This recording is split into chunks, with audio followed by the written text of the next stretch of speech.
अस्सलामुअलैकुम, समा के साथ मैं हूं सबाशी और मैं हूं इरम ज़ईम। बुलेटिन के आगाज में सबसे पहले आपको बताएं कि चेयरमैन पाक सरजमीन पार्टी मुस्तफ़ा कमाल ने सानिया बल्दिया केस के फैसले पर सवालात उठा दिए। कराची में प्रेस कॉन्फ्रेंस करते हुए कहा कि जुबैर चरिया और रहमान भोला को पूरा पाकिस्तान कातिल कह रहा है, लेकिन वो कातिल नहीं है। असल मुजरिम तो फैक्ट्री मालकान भाईला बरादरान है जो खुद साख्ता जिला वतनी काट रहे हैं। मुस्तफ़ा कमाल ने सवाल उठाया कि फैक्ट्री मालकान वतन वापस क्यों नहीं आते, उन्हें किसका डर है, यहाँ उन्हें सिक्योरिटी भी मिल जाएगी। बिल्कुल, आपको इस अहम खबर से अपडेट कर रहे हैं। चेयरमैन पाक ज़मीन पार्टी मुस्तफ़ा कमाल ने सानिया बल्दिया केस के फैसले पर सवालात उठा दिए। कराची में प्रेस कॉन्फ्रेंस करते हुए कहा, जुबैर चरिया और रहमान भोला को पूरा पाकिस्तान कातिल कह रहा है, लेकिन वो कातिल नहीं है। असल मुजरिम तो फैक्ट्री मालकान भाईला बरादरान है जो खुद साख्ता जिला वतनी काट रहे हैं। मुस्तफ़ा कमाल ने सवाल उठाया कि फैक्ट्री मालकान वतन वापस क्यों नहीं आते, उन्हें किसका डर है, यहाँ उन्हें सिक्योरिटी भी मिल जाएगी। आपको इस खबर पे अपडेट करें। आपको बताएं कि सानिया बल्दिया के हवाले से जो फैसला आया है उस पर चेयरमैन पाक ज़मीन पार्टी मुस्तफ़ा कमाल ने सानिया बल्दिया केस के फैसले पर सवालात उठा दिए हैं। आपको बताएं कि जुबैर चरिया रहमान भोला को पूरा पाकिस्तान कातिल कह रहा है, लेकिन वो कातिल नहीं है, ऐसा कहना है मुस्तफ़ा कमाल का। असल मुजरिम तो फैक्ट्री मालकान भाईला बरादरान है जो खुद साख्ता जिला वतनी काट रहे हैं। मुस्तफ़ा कमाल ने सवाल उठाया कि फैक्ट्री मालकान वतन वापस क्यों नहीं आते, उन्हें किसका डर है। उससे बड़ा कोई आई विटनेस होता, जो विटनेस होता वो चारों गनमैन होते जो उस गेट पर मौजूद थे, और उनसे पूछ लिया जाता कि भाई अंदर कौन गया और बाहर कौन आया, कौन आग लगाने आया।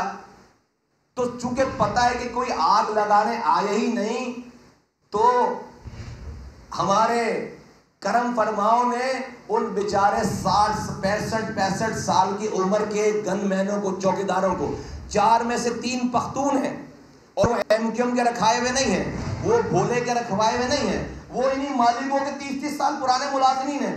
उनको उन्होंने विटनेस के बजाय उनको उन्होंने सहूलतकार बना दिया, उन्होंने उसको मरकजी सहूलतकार बना दिया। अगर वो विटनेस होते तो वो बताते कि भाई कोई बंदा आया है नहीं आया। उन्होंने इसलिए कि उनको सहूलतकार बनाए बगैर इन 2 लोगों को सजाए मौत की सजा हो नहीं सकती थी। मेरा सगा भाई भी खुदा ना खास्ता इस जुर्म में इन्वॉल्व होता, मैं कहता जला दो उसको। शायद उसके इस जलने की वजह से उसकी कब्र और उसके आखिरत में शायद उसकी आग कम हो जाए। मैं क्यों अपने आप को बदनाम करूंगा। कोई भी सजा पाने वाला, कोई भी इश्तिहारी करार पाने वाला ना तो मेरा रिश्तेदार है, ना मेरा दोस्त है, ना मेरी पार्टी का कारकुन है। और गजब खुदा का क्या इम्तिहान में डाल दिया मुझे मेरे रब ने कि पूरा पाकिस्तान एक जुबान होकर कह रहा है कि ये कातिल है। मैं बोल रहा हूं नहीं है, मैं बोल रहा हूं नहीं है। और इंशाअल्लाह ताला मेरे रब ने आज तक मुझे रुसवा नहीं किया है। 280 लोगों का मरना जुल्म है, उससे बड़ा जुल्म है किसी के ऊपर गलत इल्जाम लगा दूं 280 लोगों का। और एक सियासी पार्टी जिनके ये कारकुनान है, वो धड़ाधड़ बयान ठोक रही है कि अल्लाह का शुक्र है हम मुतमईन हो गए इस फैसले से, अल्लाह का शुक्र है कि हम मुतमईन हो गए। बगैर तो शर्म नहीं आती। तुम मुहाजिरों के ठेकेदार हो, तुम मुहाजिरों का मुकदमा लड़ोगे। ये जो मरने तुम्हें ये जो सजा मौत पाने वाले लड़के मुहाजिर नहीं है। तुमने जरा सी कोशिश नहीं, तुमको पता है कि ये झूठा मुकदमा है, तुमने जरा सी अपनी आवाज उठाने की कोशिश नहीं की कि ये मुहाजिरों के ऊपर एक धब्बा लग रहा है। तो मुस्तफ़ा कमाल ने सानिया बल्दिया केस के फैसले पर सवालात उठा दिए हैं। जुबैर चरिया और रहमान भोला कातिल नहीं, ऐसा कहना है मुस्तफ़ा कमाल का। उनका कहना है कि पूरा पाकिस्तान उन्हें कातिल कह रहा है। मैं कहता हूं कि ये कातिल नहीं है। चरिया और भोला के साथ मौजूद 4 लोग थे, वो कहाँ गए। पूरे सानिया का चश्मदीद गवाह एक चरसी है। असल जिम्मेदार तो फैक्ट्री मालकान भाईला बरादरान है। फैक्ट्री मालकान वतन वापस क्यों नहीं आते, यह हम डेवलपमेंट है जो आपके साथ शेयर कर रहे हैं। सानिया बल्दिया के फैसले के ऊपर मुस्तफ़ा कमाल ने अपना रिएक्शन दिया है, जिसमें उनका ये कहना है कि सानिया बल्दिया केस के फैसले पर कई सवालात हैं। कराची में प्रेस कॉन्फ्रेंस करते हुए कहा कि जुबैर चरिया और रहमान भोला को पूरा पाकिस्तान कातिल कह रहा है, लेकिन वो कातिल नहीं है। असल जिम्मेदार तो फैक्ट्री मालकान भायला बरादरान हैं जो खुद साख्ता जिलावतनी काट रहे हैं। मुस्तफ़ा कमाल ने सवाल उठाया कि फैक्ट्री मालकान वापस क्यों नहीं आते, इन्हें किसका डर है, यहाँ इन्हें सिक्योरिटी भी मिल जाएगी। मुस्तफ़ा कमाल ने सानेहा बल्दिया केस के फैसले पर सवालात उठा दिए हैं। मुस्तफ़ा कमाल की जानिब से ये कहा गया है कि जुबैर चरिया और रहमान भोला कातिल नहीं है, पूरा पाकिस्तान उन्हें कातिल कह रहा है। मैं कहता हूँ ये नहीं है। मुस्तफ़ा कमाल उनकी जानिब से ये सवाल उठाया गया कि चरिया और भोला के साथ मौजूद 4 लोग कहाँ गए।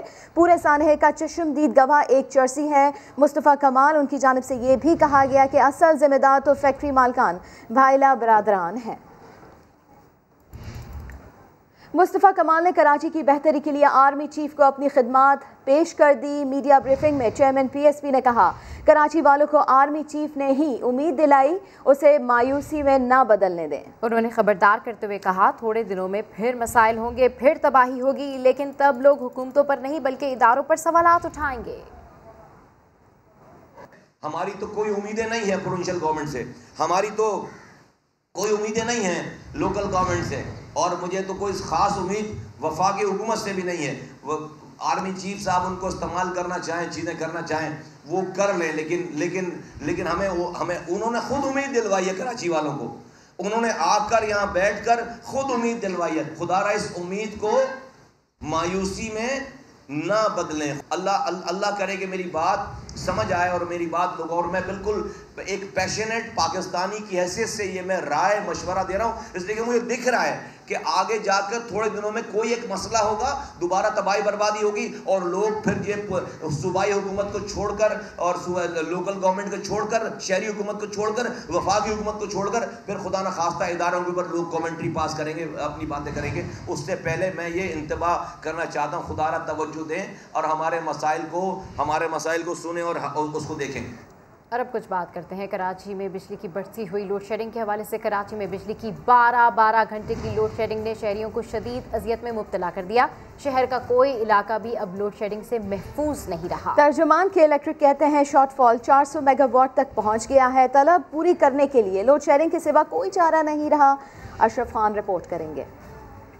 क्या करा जाए, फिर वही पब्लिक रोडों पर आएगी, उसके बाद फिर होगा हिसाब किताब। घंटों गायब रहने वाली बिजली दिन रात तारे दिखाने लगी। शहर का कोई इलाका लोड शेडिंग से महफूज नहीं रहा। गैस सप्लाई में कमी के बाद बिजली की पैदावारी सलाहियत मुतासिर होने से शॉर्टफॉल 400 मेगावाट तक पहुंच गया। साइट मेट्रोवेल, लियारी, किमाड़ी, मलिर, शाह फैसल और आसपास के इलाकों में लोड शेडिंग का दौरानिया 12 घंटे तक जा पहुँचा।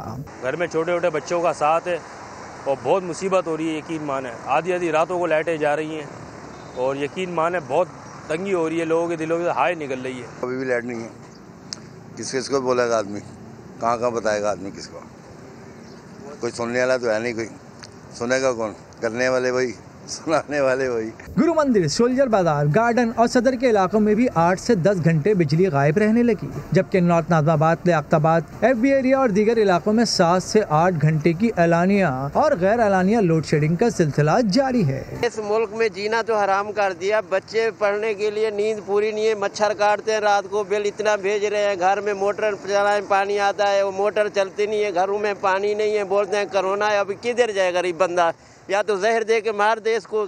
ये हाल है हम लोगों का, कोई सुनने वाला नहीं है भैया इस मुल्क में। तो गैस प्रेशर में मुसलसल कमी की वजह से के इलेक्ट्रिक की पैदावारी सलाहियत बुरी तरह मुतासिर है। शॉर्टफॉल 400 मेगावाट तक पहुंच गया। तर्जुमान का कहना है कि तलब को पूरा करने के लिए लोड शेडिंग के सिवा कोई चारा नहीं। सुरजानी से लेकर डिफेंस और औरंगी से लेकर कोरंगी तक कोई इलाका लोड शेडिंग से महफूज नहीं। कराची में रात में बिजली की गैर एलानिया लोड शेडिंग मामूल बन गई है। बिजली जाती है तो कोई खुली हवा लेने चौराहों पर आ जाता है तो कोई फुटपाथ पर आराम करने। शहरी गैर एलानिया लोड शेडिंग पर शदीद बरहम है। कराची वालों की रातें बिजली के बगैर कैसी गुजर रही हैं, ये जान लेते हैं साथ साबरी की इस रिपोर्ट में। कराची में बिजली की बंदिश का मसला बढ़ता चला जा रहा है। दिन तो किसी न किसी तरह गुजर ही जाता है, पर कराची वालों की रातें बिजली के बगैर कैसे गुजरती हैं, चलिए चल के देखते हैं। अब ये बच्ची जब लाइट जाती है उठ जाती है, तंग करती है, घर में कोई ऐसा हवा का रुख नहीं है। अब ये मजबूरन इस बच्ची को, घर में और 2 है मगर अब बाइक में आपको पता रिस्की है तो मैं इसको लेके निकलता हूँ। ये बच्ची छोटी है। 12 बजे लाइट चली जाती है दोपहर को, फिर 9 बजे जाती है रात को। 3-3, 4-4 घंटे की आप लोड शेडिंग करोगे तो ये कैसे है? पानी के मसले हो जाते हैं, कितने मसले हो जाते हैं। खाली एक मसला नहीं होता, चिड़चिड़ापन आ जाता है सारे साहब। अब रात को घूम रहे हैं खाली पीली, कोई काम नहीं है हमारा। बहुत परेशान है। क्या परेशानी है ना, सब देखो बाहर बैठे हुए इतने 30-40 आदमी, और इधर फिर बोलते कोरोना है, 4 बैठो नहीं, 2 नहीं बैठो, तो ये बीमारी तो जान पर आएगी ना। इस वक्त 3-3:30 बज रहे हैं, हम लोग यहाँ बैठे हुए, घर पे लाइट नहीं है। सुबह जाके अभी सोएंगे तो 6 बजे फिर लाइट चली जाएगी। क्या पैगाम है कि इलेक्ट्रिक वालों को कि जान छोड़ो, खुदा का वास्ता जान छोड़ो, बच जाओ यहाँ से। ना दिन में सुख ना रात में चैन। रात के वक्त बिजली की गैर एलानिया लोड शेडिंग ने शहरियों की नींदें हराम कर रखी हैं। कैमरामैन मोहम्मद रिजवान के साथ साबरी समा, कराची। कराची में बिजली के बाद गैस की लोड शेडिंग ने भी शहरियों का जीना मुहाल कर दिया। नॉर्थ नाज़िमाबाद में कभी गैस का प्रेशर कम होता है तो कभी गैस मुकम्मल ही बंद हो जाती है। वहाँ क्या सूरत हाल है, जानते हैं समा के नुमाइंदे सलमान अहमद से। जी सलमान।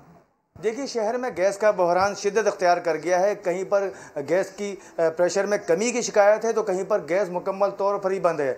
मैं इस वक्त मौजूद हूँ नॉर्थ नाज़िमाबाद में, जहाँ पर ब्लॉक आर है, जहाँ पर जो रिहायशी हैं वो इंतहाई परेशान हैं। कहते हैं कि जब से बारिश हुई है उस वक्त से ये सूरत हाल है कि गैस कभी प्रेशर कम होता है गैस का, तो कभी गैस ही बंद हो जाती है। इस वक्त मैं एक घर में मौजूद हूँ, यहाँ पर जो रिहायशी जो खातून हैं उनसे हम बात करेंगे कितनी मुश्किलात हो रही हैं। जी, ये जब से बारिशें हुई हैं उसके बाद से गैस बिल्कुल लो आती है या कभी बंद हो जाती है। पहले तो सिर्फ सर्दियों में जाती थी, मतलब सर्दियों में तो हमारे यहाँ गैस आती ही नहीं है। अब जो है गर्मियों में भी यही आलम है, गैस का बिल्कुल नहीं आती है। खाना 4-4, 5-5 घंटे हो जाते हैं खाना बनते बनते, और रोटियाँ तो बिल्कुल ऐसी पापड़ बनती हैं तो फिर रोटियाँ आए दिन जो है वो बाज़ार से आ रही होती हैं। हर जगह ही ये सूरत हाल है, गैस के प्रेशर में कमी है, कहीं पर गैस बिल्कुल ही बंद हो जाती है। इनका मुतालबा यही है कि जल्द अज जल्द इन मसाइल को दूर किया जाए ताकि ये भी जो है वो सुकून से अपनी ज़िंदगी बसर कर सकें। जी, सलमान अहमद अपडेट करें, आपका शुक्रिया। सूए सदन गैस ने के इलेक्ट्रिको गैस की फरामी में कमी की तरदीद कर दी। SSGC के तर्जुमान शहबाज इस्लाम ने प्रोग्राम नया दिन में कहा कि के इलेक्ट्रिक से सिर्फ 10 mmCDF गैस की फरामी का मुआहदा है। मेरे पास अगर 150 mmCFD गैस कम आ रही है, 100 mmCFD शॉर्टेज होती है, तो हमारे पास एक गवर्नमेंट ऑफ पाकिस्तान का लोड मैनेजमेंट प्लान है। ठीक है, जिसमें सबसे पहले हमें अपने डोमेस्टिक कस्टमर को गैस शुरू करना पड़ता है, फिर कमर्शियल। आपका जो एक और सवाल है साथ साथ आपने किया कि इलेक्ट्रिक के साथ ही मसला होता है, ऐसा नहीं है। तो सिर्फ 10 mmCFD का है। 10 mmCFD का है। लास्ट भी इस पर बहुत बहस हुई थी। मुआहदा हुआ नहीं ना, वो आपको पता है कि 2-3 साल पहले भी हमने इसकी बात की थी, तो मुआहदा हुआ नहीं ना। मैं तो 2 तरीके से फंसा हुआ हूँ। मुझे अपने गैस लोगों के घर के चूल्हों को भी गैस देनी है, और अगर मैं इलेक्ट्रिक को गैस नहीं देता हूँ उतनी जितनी उनको चाहिए तो गर्मी में लोड शेडिंग भी वो करते हैं ठीक ठाक। जो फील्ड के मसाइल हैं वो प्लीज अंडरस्टैंड कीजिए कि मैं सप्लायर नहीं हूँ, मैं सिर्फ डिस्ट्रीब्यूटर, मैं खरीदता हूँ फील्ड से। अब फील्ड से मुझे कम गैस मिलेगी तो मैं कम ही आगे सप्लाई कर सकूँगा। मुस्लिम लीग नून की नायब सदर मरियम नवाज इस्लामाबाद हाईकोर्ट में पेशी के लिए मरी से 12 कहू जब पहुंची तो सैकड़ों कारकुनों की जानिब से भरपूर अंदाज में इस्तकबाल किया गया। मरियम नवाज ने भी गाड़ी से बाहर निकलकर हाथ हिलाते हुए कारकुनों के नारों का जवाब दिया। बात कर लेते हैं समा के नुमाइंदे जहीर अली से। जहीर अली, ताज़ा तरीन सूरत हाल क्या है? जी, सुबह 8 बजे से ये ठाल चौक 12 को इंतजार कर रहे थे कारकुनान मरियम नवाज के लिए, क्योंकि उन्होंने हाई कोर्ट पेश होना था, और चंद मिनट पहले वो यहाँ पे पहुंची है। कारकुनान के नारों का जवाब दिया गया और कारकुनान की जानिब से वारियाना उनका इस्तकबाल किया गया, लेकिन मरियम नवाज ने कारकुनान से खिताब नहीं किया, क्योंकि हाई कोर्ट में उनकी पेशी पहले से ही उसमें ताहीर हो चुकी थी और ट्रैफिक की वजह से, रश की वजह से वो काफ़ी उनको देर हो चुकी थी, और अब वो कारकुनान से खिताब किए बगैर यहाँ से रवाना हो चुकी हैं, जो हाई कोर्ट में जाएंगी, जहाँ पे एवन फील्ड रेफरेंस में अपनी सजा के खिलाफ उन्होंने अपील दायर कर रखी है, जहाँ पे उन्होंने पेश होना है।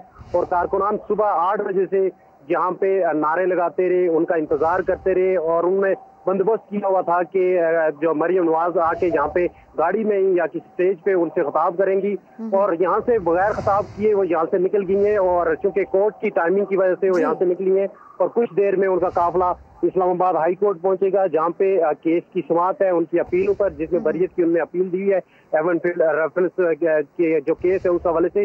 तो कुछ सेकंड के लिए कारकुनान जो यहाँ पे मौजूद थे उन्होंने टाइम दिया, गाड़ी से बाहर निकले और उसके बाद वापस हाई कोर्ट की जानिब रवाना हुआ। बहुत शुक्रिया जहीर अली आपका। कराची में कालाधन सफेद करने के मुनज़्ज़म स्ट्रक्चर का सुराग लगा लिया गया। एक कंपनी ने 1 अरब 77 करोड़ रुपए का टैक्स चोरी किया। हुक्काम ने चोरी पकड़ ली। माजरा क्या है जानते हैं अशरफ खान से। जी अशरफ खान, अपडेट कीजिए।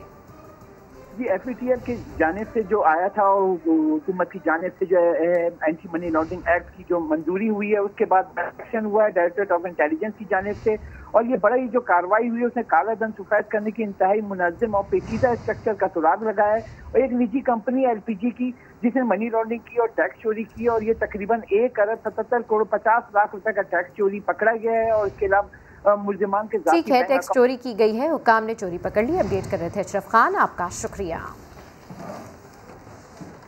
खबरों का सिलसिला जारी है, अभी वक्त हुआ है ब्रेक का। समा के साथ रहिए।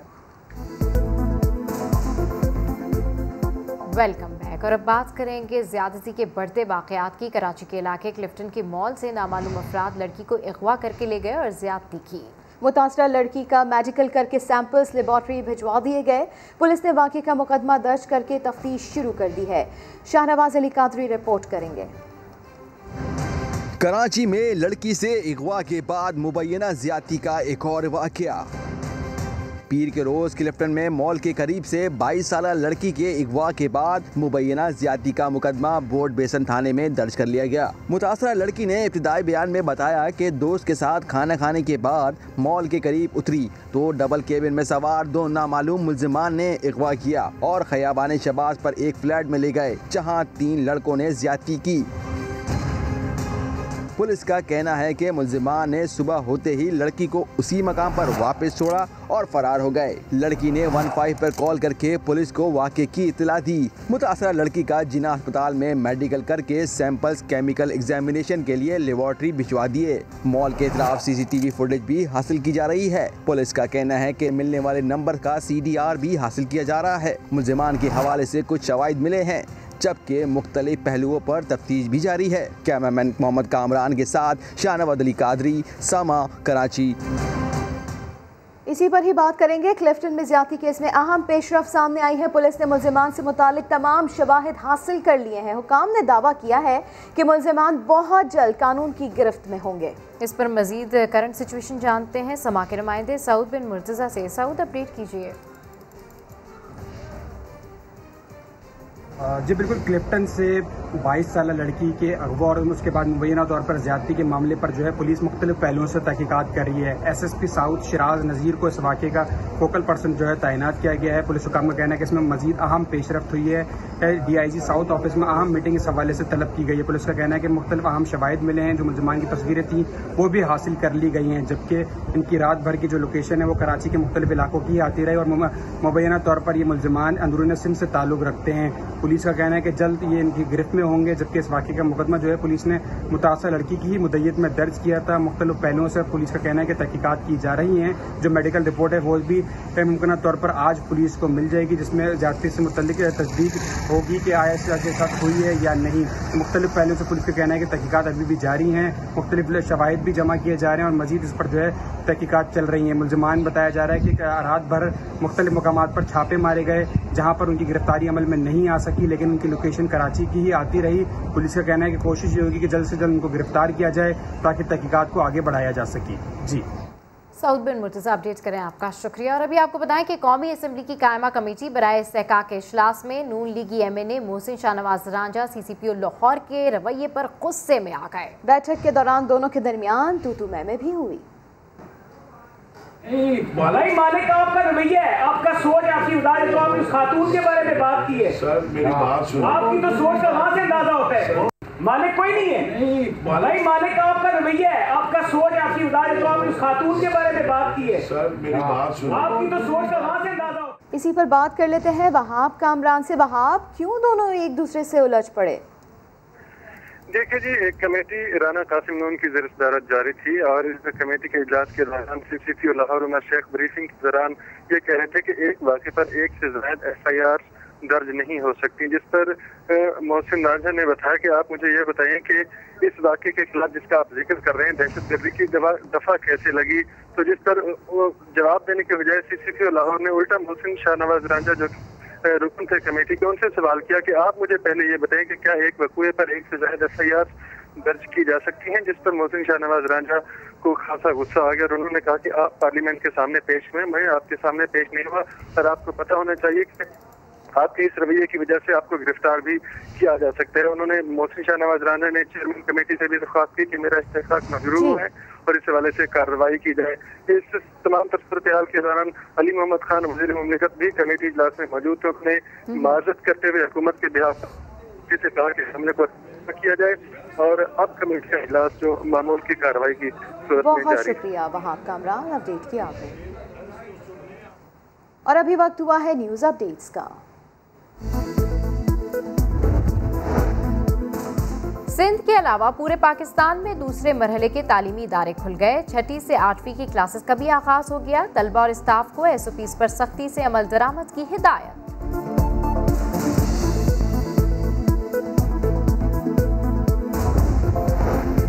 छोटी मछली बड़े शिकारी अंदरूनी सिंध गैर कानूनी तरीके से मछलियों का शिकार। 10 साल पहले तक मछलियों की 70 से ज्यादा इकसाम पाई जाती थी, लेकिन अब सिर्फ गिनती की रह गई।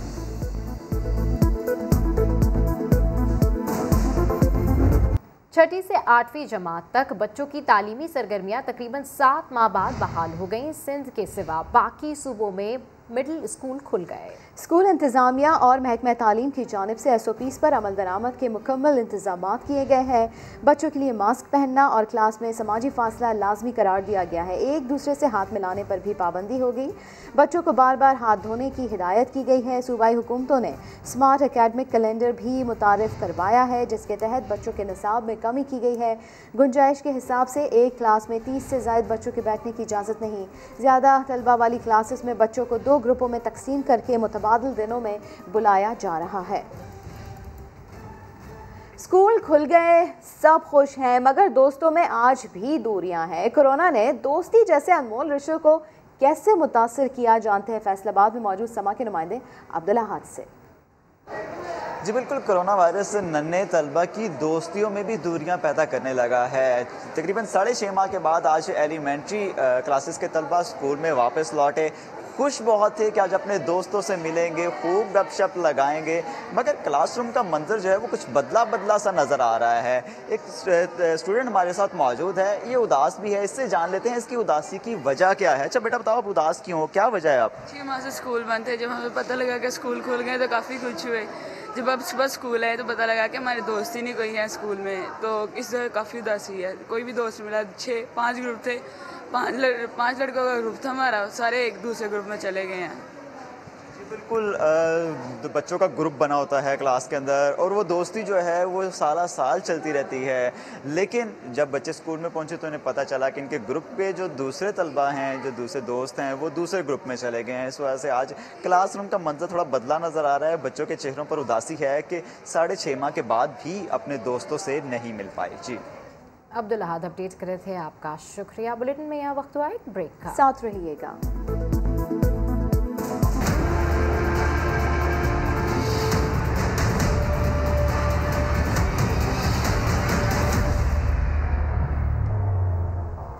बात करेंगे माहीगीर माफिया की। छोटी मछली के बड़े शिकारियों का गैर कानूनी शिकार मछलियों की नस्लें तबाह कर रहा है। सिंध की साहिली पट्टी हो या सेन नाले, नहरें या दरियाए सेन, यहाँ 10 साल पहले तक मछलियों की 70 से ज़्यादा इकसाम पाई जाती थी, लेकिन अब 15-20 के करीब रह गई हैं। बदीन की 20 किलोमीटर साहिली पट्टी पर सैकड़ों जाल बिछाए गए हैं, जहाँ छोटी मछली भी पकड़कर मनों के हिसाब से फरोख्त कर दी जाती है। बदीन से रिपोर्ट करेंगे सलमान महेंद्रो। बदीन के लोगों की जिंदगी कभी इस नहर के गिर्द घूमा करती थी, लेकिन जब से दरिया सिंध रूठा है, यहाँ मछलियों की सिर्फ मौत ही होती है। बदीन से 75 किलोमीटर दूर साहिली पट्टी छोटी मछलियों की कत्लगाह बनी हुई है। इन नहरों में माहीगीरों ने बड़ी मछली नहीं देखी, या यूं समझिए माहीगीरों ने इन्हें 6 माह तक नहरों में जिंदा रहने ही नहीं दिया। कातिल जाल ने छोटी मछलियों की नर्सरियां बर्बाद कर दी। वो ऊपर से ही ये जाल लगा देते हैं, तो यहाँ तक वो मछली जो बड़ी पहुँचती नहीं है। अभी भी वक्त है कि इन नायाब नस्ल की जो छोटी छोटी मछलियाँ हैं उनकी परवरिश की जाए, उनको बचाया जाए।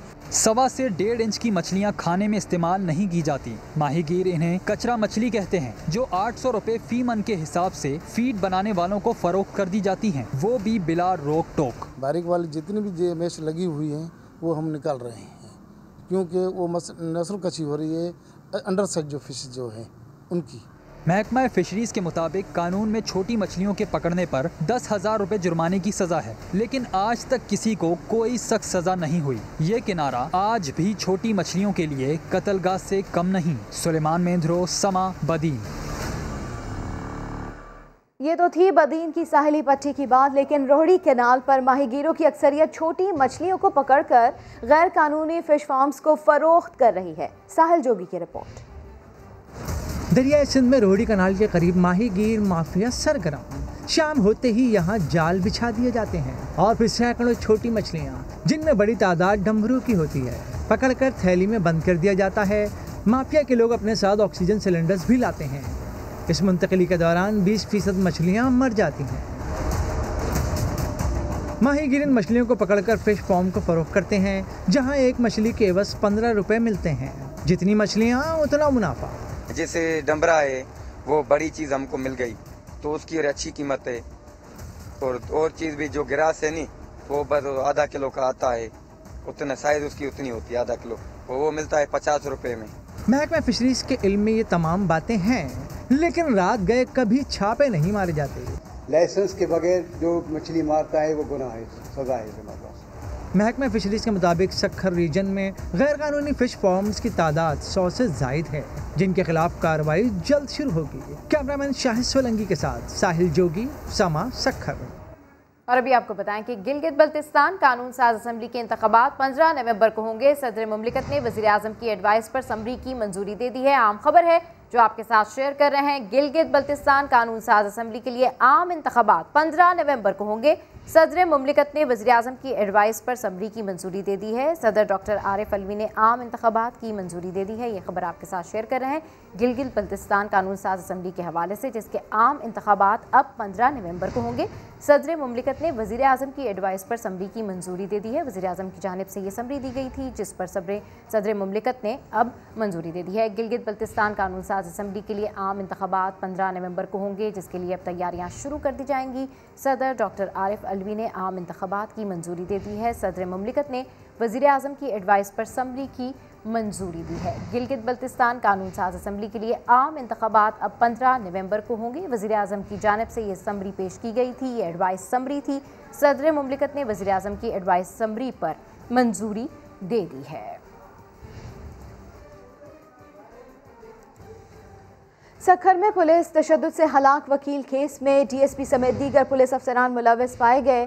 डीआईजी लाड़काना इरफान बलोच ने इंक्वायरी रिपोर्ट मुकम्मल करके एडिशनल आईजी सक्खर को भिजवा दी है। आपको बताते चले, सक्खर में पुलिस तशद्दुद से हलाक वकील के केस में डीएसपी समेत दीगर पुलिस अफसरान मुलव्वस पाए गए हैं। रिपोर्ट में ये इंकशाफ हुआ है कि बाअसर मियाँ असद और उसका बेटा कत्ल में मुलव्वस है। मकतूल वकील की लाश बाअसर मियाँ असद की गाड़ी में पंजाब फेंकी गई थी। आपको बताते चले, फैसलाबाद के वकील की पुलिस तशद्दुद से हलाकत का मामला, और ऐसे में डीआईजी लाड़काना इरफान बलोच उनकी जानिब से इंक्वायरी रिपोर्ट मुकम्मल कर ली गई है, जिसमें कई इंकशाफात हुए हैं। एसएसपी इरफान समू ज़िले से बाहर पुलिस पार्टी रवाना करने का जिम्मेदार है। बात कर लेते हैं साहिल जोगी से।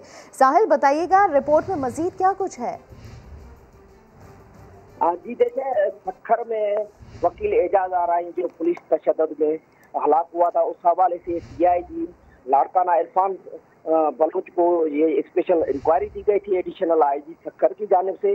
तो एसएसपी इरफान समो और डीएसपी मसूद रसूल मार के हवाले से इरफान बलोच ने ये रिपोर्ट दी है कि इरफान समो की इजाज़त से ये पुलिस जो है पंजाब गई, वहाँ पर जो है एजाज वकील है उसको गिरफ्तार किया गया। और उस रिपोर्ट में ये भी इंकशाफ किया गया है कि मसूद रसूल मार डीएसपी एसएचओ बशीर बयो और एक ऐसा है जो कत्ल में मुलविस है, और उनके खिलाफ जो है झूठी एक एफआईआर दर्ज की गई। और एफआईआर के बाद जो एजाज वकील को यहाँ पर रखा गया तो वहाँ पे तशद्दुद किया गया। तशद्दुद के बाद एक बासर मियां असद उनकी गाड़ी में उनकी डेड बॉडी जो है पंजाब में फेंकी गई और पंजाब में वो डेड बॉडी फेंकी गई। उसके बाद जो है पुलिस सिंध की वो वापस आई है और ऐसी रिपोर्ट जो है वो एडिशनल आईजी को भेजी गई है, जो 2 हफ्ते में ये रिपोर्ट मुकम्मल की गई है। जी बहुत शुक्रिया साहिल जो की तफसीलन आपने अपडेट किया। और अभी आपको बताएं कि जिला खैबर की दूर दराज वादी तीरा में पुलिस की अमलदारी कायम कर दी गई है। पहला पुलिस स्टेशन कायम कर दिया गया है। SHO समेत 80 एहलकार तैनात कर दिए गए हैं। मजीद जानते हैं सज्जाद हैदर से। जी अपडेट कीजिए सज्जाद। कुर्बानियों के नतीजे में कबायली अजला में दहशतगर्दों को शिकस्त और अमन कायम हो गया। अब इंफ्रास्ट्रक्चर पर तवज्जो। दूर दराज जम कबायली अजला में तालीम और सेहत की सहूलियात तो दी जा रही हैं, ताहम वादी तीरा की तारीख का पहला थाना कायम। CCPO पेशावर ने इफ्तिताह कर दिया। उनको हम उनके डोर स्टेप्स पर एक फैसिलिटी दे सकें, तो उसके लिए ये जो थाने का क़याम है, अवाम के साथ राब्ता, अवाम की खिदमत, क्राइम के कंट्रोल, जनरल अमन और अमान के हवाले से इसका बहुत बड़ा फ़ायदा आप इंशाल्लाह देखेंगे। जम कबायली अजला में इस्लाहात के बाद अपनी इमारत में मुंतकिल होने वाला ये पहला पुलिस स्टेशन है। सज्जाद हैदर, समा, पेशावर। एक ब्रेक के बाद हाजिर होंगे हेडलाइंस के साथ। देखते रहिए समा।